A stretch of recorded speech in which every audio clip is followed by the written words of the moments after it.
Donc, dans Illustrator, on va redémarrer un nouveau document. Impression A4 horizontale, donc portrait paysage, mode couleur RVB. Créer. Shift Tab. Une fois, deux fois, je me suis débarrassé des palettes de droite. Voilà. Donc c'est un document RVB et c'est un document de type, je vais dans le menu édition couleur, de type sRGB. Donc techniquement, ça veut dire que même si j'ai un super écran Adobe RGB ou même plus que du Adobe RGB, un écran capable d'afficher plein de couleurs vives, mes documents, je saurais mettre uniquement les couleurs sRGB dedans, parce qu'au moment où j'ai créé le document Illustrator, il était écrit là dans édition couleur, il était écrit ici sRGB, ça va être l'espace de travail pour les documents sRGB. C'est pas très grave, c'est quand même beaucoup plus performant que le CMJN, que de faire un document CMJN. Donc il faut savoir que ça fonctionne comme ça. Les logiciels Adobe arrivent en étant pré-réglés. Donc tous les logiciels Adobe sont pré-réglés pour que quand on crée des images de type RVB, donc les couleurs sont créées par mélange de lumière rouge, vert, bleu, eh bien c'est pour du matériel bas de gamme. Et en tant que graphiste professionnel, ça peut vraiment vous ennuyer. Parce que vous avez un écran qui est meilleur que du sRVB, si vous êtes un graphiste qui s'est équipé d'un bon écran. Vos périphériques sont parfois meilleurs que du RVB, ça peut être de la TV haute définition, ça peut être de l'impression avec plus que 4 encres, ça peut être du jet d'encre, voilà. Donc, et pourquoi est-ce que Adobe fait ça? C'est parce que depuis pas mal de temps, le web, la diffusion sur le web est devenue le plus grand vecteur de diffusion des images. Et donc, les logiciels sont pré-réglés en sRVB. Idéalement, il faudrait aller modifier là, avant de créer tout document dans un logiciel, aller modifier et choisir Adobe RVB. Mais on ne va pas le faire ici, mais je vous le dis juste au passage, voilà. C'est un document sRGB. On sait mettre plus que dans un document CMJN, bien sûr, plus que un document avec 4 encres pour l'imprimeur, mais on sait mettre moins de couleurs vives que dans un document Adobe RVB. Alors, pour éviter les décalages couleurs et que ce soit la foire intégrale au niveau des couleurs, il faut que tous les autres logiciels soient réglés comme ça. Si vous importez le document Illustrator dans une image Photoshop, il faudrait qu'elle soit sRVB, que le RVB du Photoshop, de l'image Photoshop, soit de type sRGB. Il faudrait que le document InDesign soit de type sRGB. Comme ça, vous voyez un peu la logique. Voilà. Donc, petite info supplémentaire sur le mode couleur. Voilà. RVB, oui, mais quel type de RVB? Il se trouve que c'est du RVB bas de gamme sRGB, mais c'est pas très grave pour une formation comme ça, basique. Je vous distille juste l'information, là, vite fait. Est-ce que parmi vous, il y a un daltonien? Donc, de nos jours, ça ne s'appelle plus le daltonisme, ça porte un autre nom. Le nom daltonisme vient du chercheur qui a travaillé là-dessus au début, sur cette question-là. Le daltonisme, vous voyez ce que c'est voir les couleurs différemment, avoir un problème de perception des couleurs, enfin qui n'est pas toujours un problème. Pour la personne, elle peut très bien vivre avec, c'est vraiment un problème mineur. Donc aucun d'entre vous n'a de daltonisme. Dans les écoles d'art, dans les écoles d'infographie, on rencontre en général de 4-5% des étudiants sont daltoniens. Ils perçoivent les couleurs pas correctement parce que sur la rétine, dans le fond de l'œil, il y a 3 types de récepteurs, ce qu'on appelle les cônes. Et si un des types de récepteurs est déficient, eh bien on n'arrive pas à voir toutes les couleurs. Et pourquoi est-ce que je vous parle de ça? Juste pour vous dire que vous pouvez faire de l'infographie en étant daltonien. Si vous connaissez quelqu'un qui est daltonien, qui veut faire du graphisme, de l'infographie, de la communication visuelle, c'est pas nécessairement un problème. J'en connais qui font de la communication graphique en étant daltonien, ils y arrivent. Ça, c'est une première chose. Deuxièmement, dans l'infographie, il n'y a pas que le jouer avec les couleurs, il y a aussi de la 3D où vous, dans la 3D, vous modélisez des objets, par exemple. Donc là, il n'y a pas besoin de voir bien les couleurs nécessairement. Voilà. Et aussi, pourquoi je vous parle de ça? Parce que ça peut être une plus-value pour vous de tenir compte, pas d'être daltonien, je ne crois pas que ce soit une plus-value, mais de vous, en tant que non-daltonien, de tenir compte des personnes qui ont des déficiences visuelles au niveau de la perception des couleurs. C'est-à-dire que quand vous faites un produit de communication, vous mettez du texte sur un fond coloré, du texte en couleur sur un fond en couleur, par exemple, que ce soit pour une affiche, un poster, pour une interface de site web, une interface d'application pour smartphone, peu importe.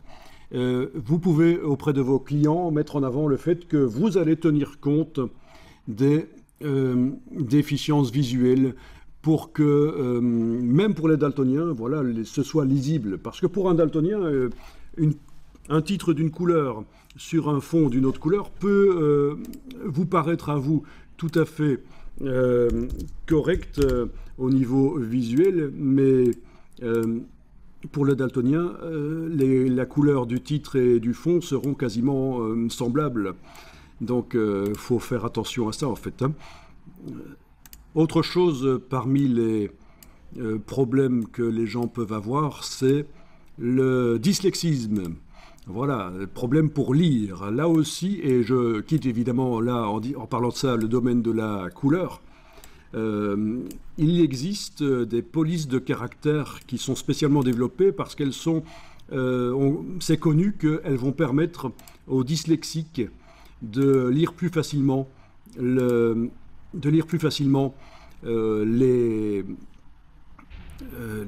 textes. Notamment une gratuite qui s'appelle Open Dyslexic. Donc je vous en informe, vous pouvez noter ça. Là aussi, vous pouvez mettre en avant en tant que concepteur de communication visuelle que vous avez la possibilité de vous adresser à des dyslexiques en utilisant des polices de caractère qui vont être plus faciles pour eux. Voilà, j'ai juste tapé Open Dyslexic et sur le site d'Afont, qui fournit des polices de caractère à télécharger et à installer sur l'ordinateur au bon endroit pour que ce soit accessible par l'ordinateur, par les logiciels, vous trouvez la police Open Dyslexic, voilà, c'est celle-là. Et donc le dessin de la police, c'est reconnu, permet aux personnes qui ont tendance à mélanger les lettres quand ils lisent des mots, ça leur permet de lire plus facilement qu'avec d'autres polices de caractère. Fin de la parenthèse sur la dyslexie et ça. Je reviens à propos du daltonisme. Voilà, je vous ai fait ici juste rapidement un titre sur un fond coloré, donc c'est pas génial, on est d'accord. Il faudrait quand même que ce soit un peu plus, voilà. Ok. J'ai choisi comme ça les couleurs au hasard, on va voir ce que ça donne. C'est juste pour vous montrer que dans les logiciels Adobe, il y a un simulateur de daltonisme. Les deux daltonismes les plus répandus, donc suivant que ce soit un type de cône sur le fond de la rétine ou un autre type de cône sur le fond de la rétine qui est déficient, c'est un daltonisme différent. Et vous pouvez, que ce soit dans Photoshop, Illustrator, InDesign, simuler ça. Il suffit d'aller dans Affichage, Format d'épreuve, et là, bien sûr, vous avez plein de simulations. Ce sont des simulations de sortie. C'est quoi le but de format d'épreuve? C'est de vérifier, tiens, qu'est-ce que ça va donner quand ce sera imprimé ou quand ce sera affiché sur tel ou tel appareil. Et on peut aller en chercher plein là-dedans. Mais ici, vous avez les daltonismes. Protanopie, deutéranopie. Voilà, j'essaye le premier. Voilà comment un daltonien verra l'illustration que j'ai faite. Je retourne dans Affichage, Format d'épreuve. Je prends l'autre, voilà comment un autre daltonien verra. Bon, dans le cas de ce que j'ai fait ici, pas de problème, ça se voit. Vous voyez, ce qui est intéressant, c'est que même tout le nuancier a été modifié. Et pour sortir de là, dans le menu affichage, je dois décocher couleur d'épreuve. Voilà. Bon, suivant ce que vous choisissez comme couleur, vous allez évidemment avoir des problèmes.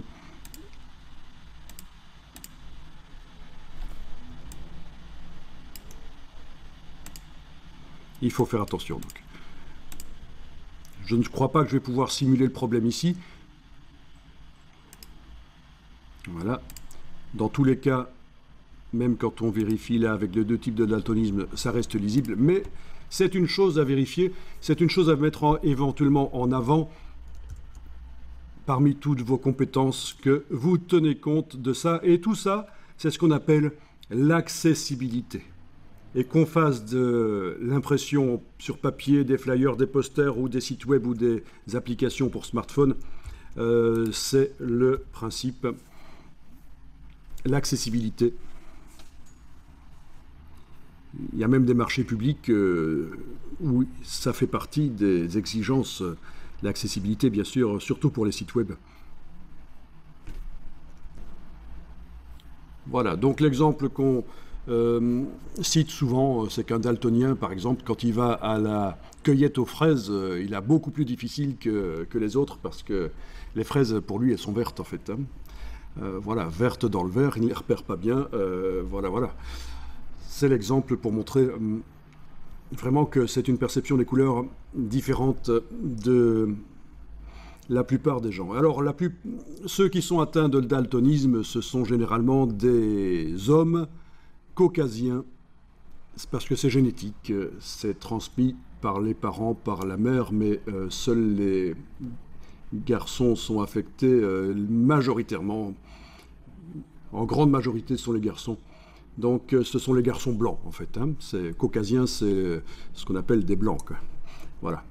C'est le type caucasien, ce qui veut dire que les Africains ne souffrent très rarement de daltonisme. Quoi.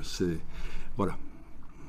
Donc, je faisais une petite parenthèse là-dessus, puisqu'on parlait des couleurs, et puis surtout le fait que vous pouvez mettre en avant l'accessibilité, parce que vous tenez compte de ça, et en plus c'est intégré dans les logiciels, vérifier